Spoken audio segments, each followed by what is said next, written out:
No room for gardens. No room for gardens in narrow alleyways around Cordoba, Spain, means whitewashed buildings host not only guests, but geraniums too. Their terracotta pots nestled in metal loops, fastened haphazardly to walls. Green stems and leaves join bright red, pink, purple, and white flowers stretching up to the light.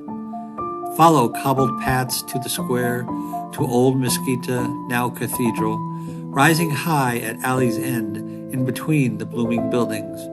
Its prayer tower summons you to come hither as the sun's rays beckon the flowers to worship.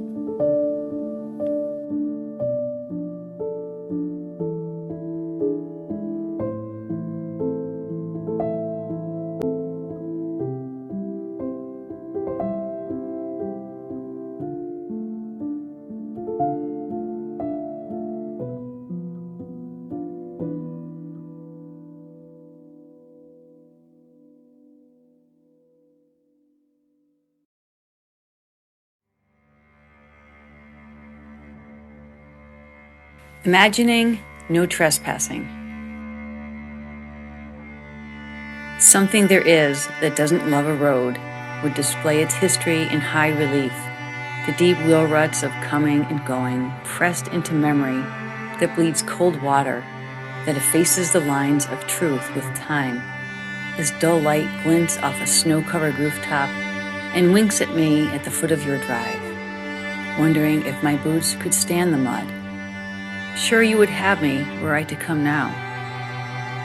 Second growth trees stretch like a palisade, walling in and out the life of your barn. Though what life it keeps, who will ever know? Forgive me, lovely soul, my bold trespass. In winter's thaw, I would know you at last.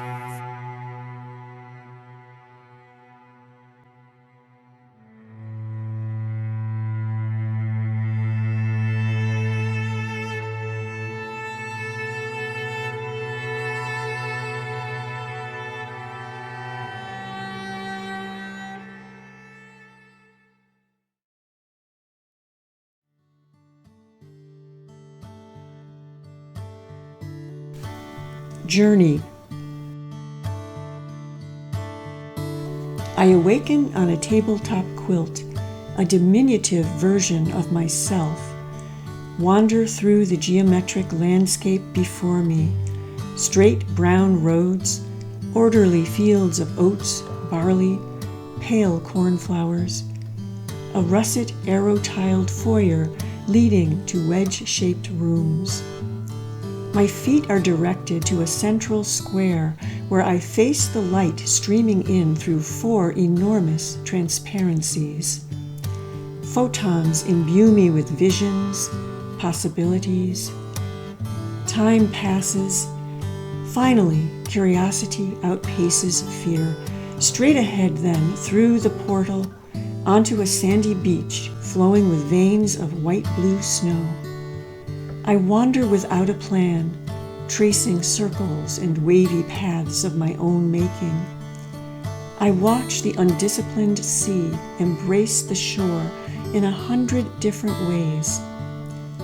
I watch my own feet moving ever closer to the house perched high on a bluff, a rise of longing for enclosure and symmetry pulling me. Climbing is painful and fraught.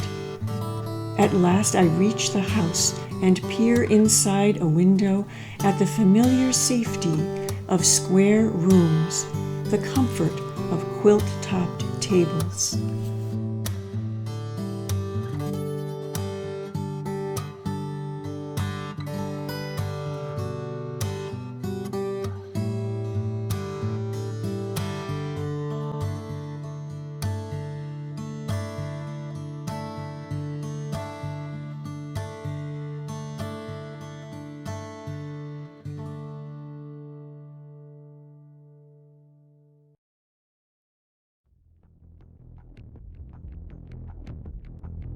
Foreshortening. Ascend the Eiffel summit, gape at the drop, gaze far past Paris. This is the way to see, but not for acrophobics. We see with feet grounded. We view it inside out and ponder 10,000 tons of iron above our heads. We examine trusses, count triangles, glory in arches, consider rust, paint, and rivets. We see the how and why. Acrophobic perspective isn't just a trick of foreshortening, it's a choice to see the intricate and massive, meaning a foundation.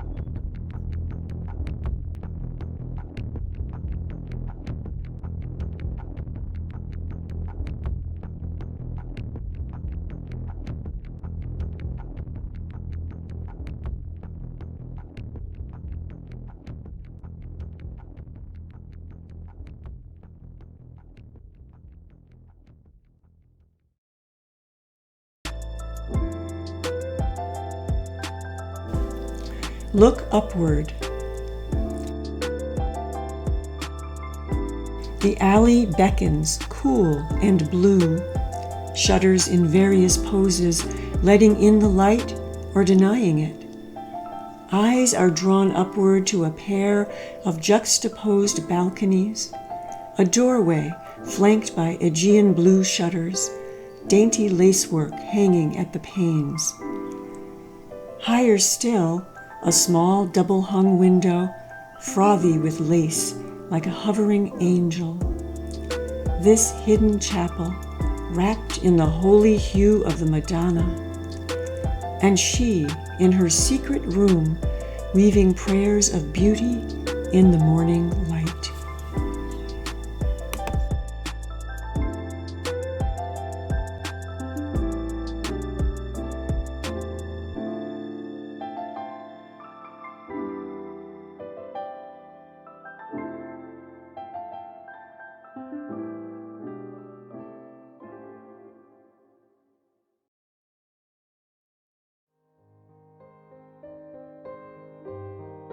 Imagining Callejón de las Flores.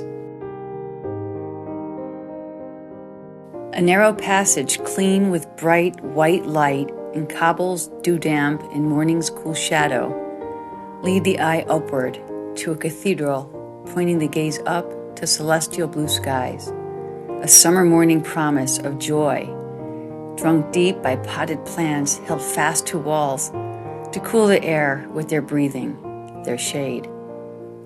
Out of place, succulent leaves grown by light reflected into the narrow space of home to survive heat and want with patient grace.